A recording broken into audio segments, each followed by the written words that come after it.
നമ്മളിന്ന് മാഗിയിലാണ് potato Maggi ഉണ്ടാക്കാൻ പോണത്. അതിനാവശ്യമുള്ളത് ആദ്യം നമുക്ക് മാഗിയെ പൊടിക്കാൻ വേണ്ടിയിട്ടെടുക്കാം.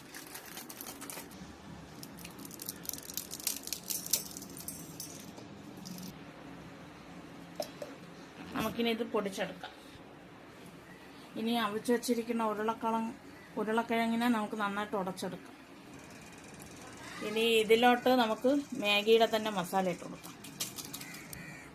ഇനി ഇതിലോട്ട് ഇത് അരച്ച മാഗിയുടെ പൊടി ഇട്ട് കൊടുക്കാം. ഇനി ഇതിൽ ആവശ്യത്തിനുള്ള ഉപ്പ്. ഇനി അതിലോട്ട് കുറച്ച് ഗോതമ്പ് മാവ്. ഇനി ഇതിൽ കുറച്ച് കരിവേപ്പിലയും മല്ലിയിലയും കൊടുക്കും. ഇനി ഇത് നന്നായിട്ട് മിക്സാക്കി എടുക്കാം.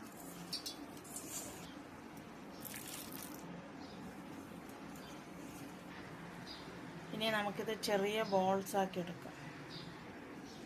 ബോൾസാക്കിയിട്ട് ഇതൊരു വട്ട ഷേപ്പിലാക്കി എടുക്കാം.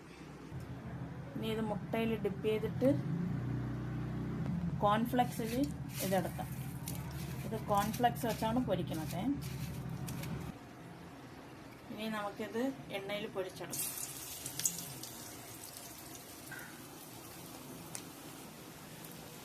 ഇനി നമുക്കിത് മറിച്ചിട്ട് കൊടുക്കാം.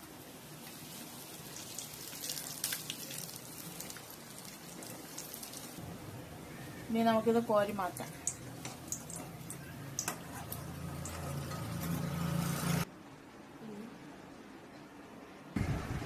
നമുക്കിനി ഇത് ടേസ്റ്റ് ചെയ്യണം.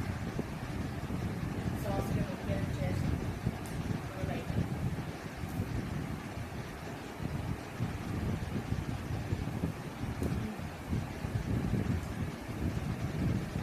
നല്ല ക്രിസ്പിയാണ്.